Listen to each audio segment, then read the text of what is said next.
जय श्री गणेशाय नमः। अविघ्नमस्तु। आई कुलस्वामिनी माते की जय। जय श्री गुरुदत्त श्री स्वामी समर्थ महाराज की जय। निशंक होई रे मना, निर्भय होई रे मना, प्रचंड स्वामी बळ पाठीशी, नित्य आहे रे मना, नित्य आहे रे मना। श्री स्वामी समर्थ महाराज। हॅलो हॅलो, सुनीता ताई ना? हो बोला. ताई, मला अनुभव शेअर करायचा होता. हा बोला ना. ते कुठून बोलताय? मी पुण्याहून बोलते. अच्छा मॅडम. अच्छा. हा टीचर आहात का तुम्ही? हा हा मॅडम. अच्छा अच्छा. काय अनुभवला? कधीपासून आहात सेवेत? मॅडम, मी 2021 पासून स्वामींच्या सेवेमध्ये आहे. अरे वा. आणि मला मॅडम म्हणजे खूप अशी इच्छा होती की अक्कलकोटला जायचं, पण काही योग येत नव्हता. आणि आता आपल्या 17, 18, 19 म्हणजे ह्याच्या शिवजयंतीच्या आधी आपली सुट्टी होती ना. हो हो हो हो हो. तर आणि शिवजयंतीचा आपला कार्यक्रम असतो ना त्यामध्ये. तर आम्ही असं ठरवलं होतं शिक्षकांनी आमच्या 2-3 की आपण आपल्याला 19ला सुट्टी आहे तर आपण शनिवारी संध्याकाळी जाऊ, रविवारी आपण सगळं अक्कलकोट गाणगापूर करू आणि सोमवारी सुट्टी आहे तर आपण हे करू म्हणजे रिलॅक्स होऊ जरा. तर आणि तेव्हा आम्ही सांगितलं की नाही आपण 19लाच कार्यक्रम करायचा म्हणून. तर आणि मग नंतर मी जवळजवळ आठवडाभर स्वामींना हे करत होते, प्रार्थना करत होते की नाही स्वामी सरांना 17 तारखेला कार्यक्रम घ्यायची बुद्धी द्या स्वामी. हे केलं आणि मग सरांनी ऍक्च्युली आम्हाला सांगितलं की आपण शनिवारीच कार्यक्रम करूया म्हणून. अरे वा. आणि शनिवारी कार्यक्रम झाला ताई, खूप छान झाला.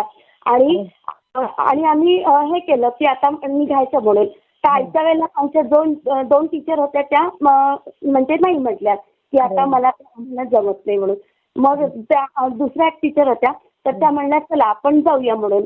मग त्यांनी गाडी अरेंज केली आणि हे केलं आणि आम्ही शनिवारी रात्री संध्याकाळी 10 वाजता निघालो. सकाळी गाणगापूरला पोहोचलो, दर्शन घेतलं. खूप छान दर्शन झालं गाणगापूरला पण. ह्याला आलो, अक्कलकोटला आलो, स्वामींचं दर्शन घेतलं, प्रसाद घेतला. खूप छान हे झालं.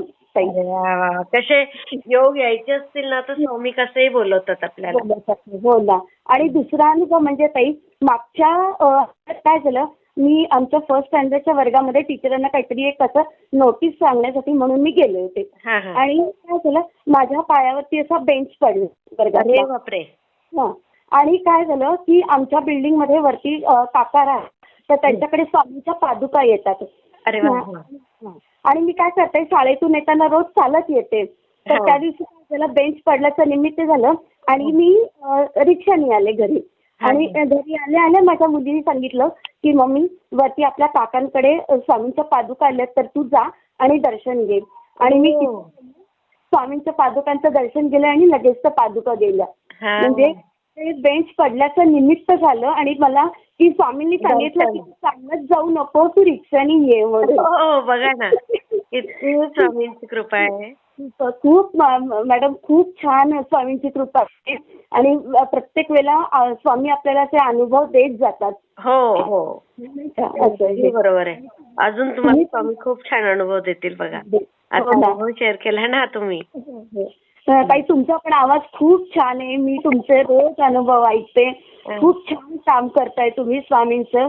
स्वामींनी आपोआप करायला सुरुवात करायला लावली ती ऑटोमॅटिक. हो ना ताई, खूप मी शेअर करते. हो हो. ताई, कधी येईल हा अनुभव माझा? हा ना आता मॅडम हा एप्रिल मध्ये येईल. ओके ओके, चालेल चालेल.